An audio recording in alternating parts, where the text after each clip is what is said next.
I'm Pastor Barry Risto from Cornerstone Church here in Winchendon, Massachusetts.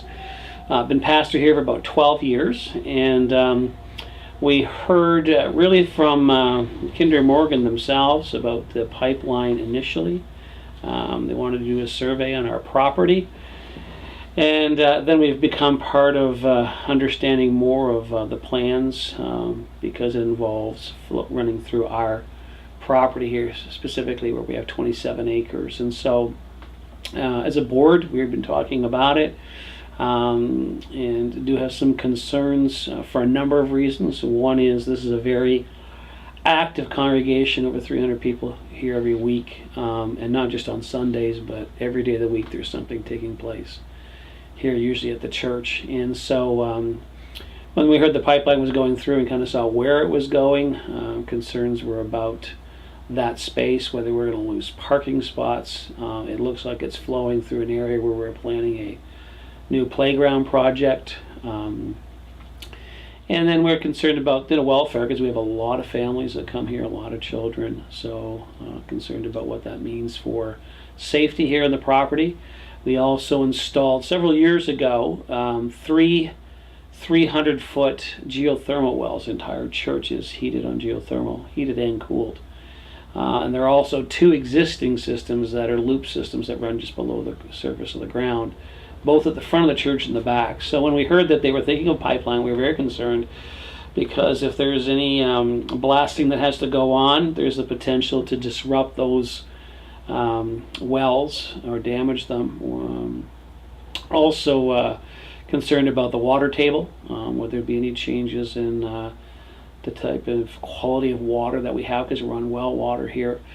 We were also concerned that there is a compression station that has to be located somewhere along this pipeline. We were informed that our church is zoned for it, so we may be approached about that. And so we have an understanding of that takes up a number of acres of land to do. The noise factor, the fact that they're pretty much lit up 24/7, and so we're wondering if that's going to be another part of this project. So we have a number of concerns, and basically we want to protect the assets that we have here in the property. We do have plans to develop the property, and those plans now may be in question based on this pipeline. So everything that we've got planned, even including a playground, is now on hold till we understand what's going to go on and how this, if it does go through, how that right of way is going to be maintained, how it will be able to be used or not used. And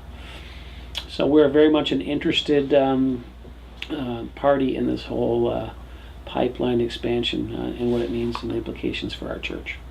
Initially, we were approached about doing a survey. I, as the pastor, by Kinder Morgan, I did sign off on for them to do a survey, not really understanding the scope of the project. Just figured they want to come on our property and check it out. So I did give approval, written approval.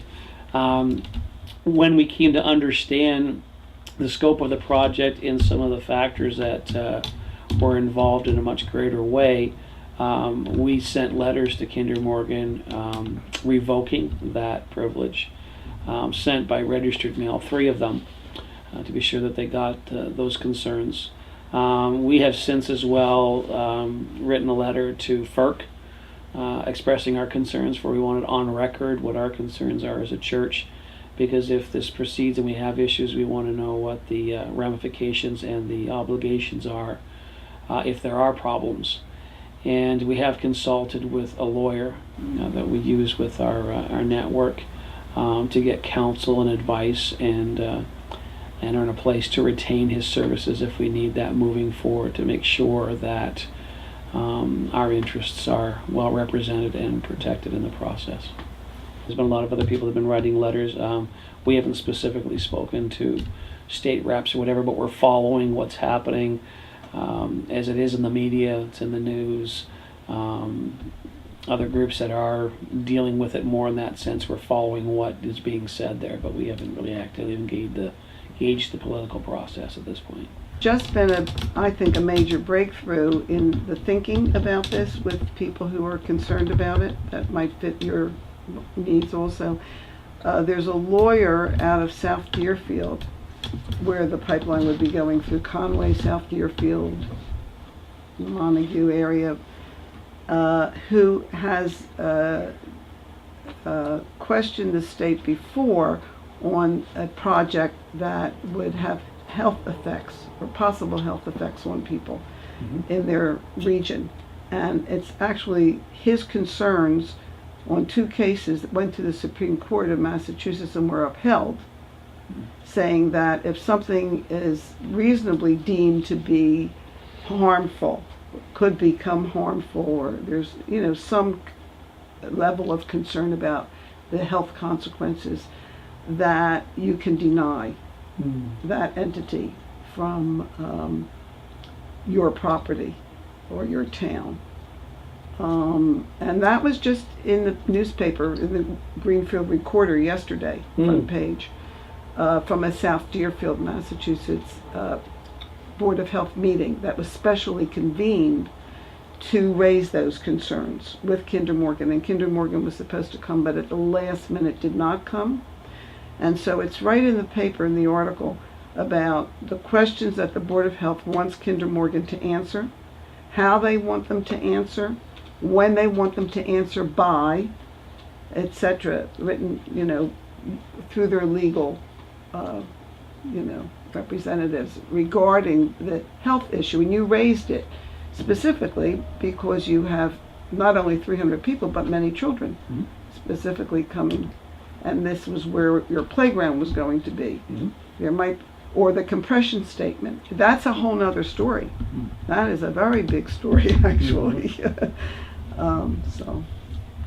Yeah, we, we're not sure what all's entailed this. I've contacted Kinder Morgan by email requesting a plot diagram of where the pipeline would run through our property. That was several months ago. I've heard nothing. So to that, it's been a little disappointing. I'd like to see a little more communication and connection with them, with the landowners that's running through, but I've heard nothing. And so at this point, we're in a wait and hold and see situation. But our objective is just to respond accordingly on how this unfolds, and we've got our necessary assets and resources in place to do that, to protect the interests of our church. Sustainability is really out of my purview as far as understanding or even speaking into that. I understand that this is a commercial pipeline, not a residential. I know there are concerns that the benefits really are not there for necessarily the Northeast, that this is really more about foreign supply and demand than it is our own needs here in Massachusetts. And I understand that's the nature of business. I know how I'm a businessman that comes from a business background, so I understand how that works. I haven't gotten into that part of it because I think that's beyond the realm of our purview of what we're going to really have any kind of import on. We understand the nature of what this pipeline is what they're trying to do. I guess the one concern there that we might have is that I think at times what I have heard is that it's been deemed as something that would be profitable for the community, that there would be feeder lines that come off of this to help meet the need of heating in the winter months and what have you, and yet I haven't seen a diagram or anything that indicates that there's any intent of doing that. So again, it's he said, she said, as far as how some of this will be presented, so I can't talk too much about that knowledgeably, but it's one of those things that's on the radar as well, in the sense of how well we really profit as a state, in the sense of does it bring the relief and the resources that's needed, or is it really this for other purposes, which is a question. And there's a desire there for the town that if it's going to come, that there's other routes it could take that wouldn't be so evasive. I asked to see those plans and had a chance to look at them. But again, he's run up against the same thing, which is no response from Kinder Morgan, and probably something that would cost a little more to do, but it would be on places where we already got easements and or right-of-ways that could mean we wouldn't be, impinging on new areas in the town. But at this point, there's been no response to a different proposal, maybe a different route. So again, there's things that they're just all in the air, and we don't know exactly what's going to. Right, and I know that Winchendon finally did have their meeting and their vote, and it was unanimous, I believe, Yes. to not allow the pipeline. Yeah, they did an unanimous meeting with an amendment attached to it, which was the town council asked for some leeway that if it does become a reality, that they would be able to negotiate with Kinder Morgan. Now, some people were not happy with that because they want a flat-out denial that we don't want it at all, but I think there was wisdom that was being called for there that, okay, if it does go through, though, we want to also be able to negotiate with Kinder Morgan and maybe offer another proposal or another route, which was part of what it was. But we're yet to see whether they would give any consideration to that or do any rerouting based on town wisdom. Yeah, and like I said, I come from the business world. I was in retail grocery, and I know how this works. So I'm not blind to it or ignorant of how industry works. This is the typical pattern, and so all you can do is try to represent yourself well. But welcome to the world of industry and expansion, and how industry does business, and sometimes it's not very transparent at times. So what I think is interesting is we've heard nothing more from them, even when we've requested some information. So, I just think out of just fair business practices, which again, I'm from the business world and know that's not always fair or transparent, that at least to respond to our requests. We'd like to know more specifically, unless something has changed and that they're not planning to go through our property. I don't know.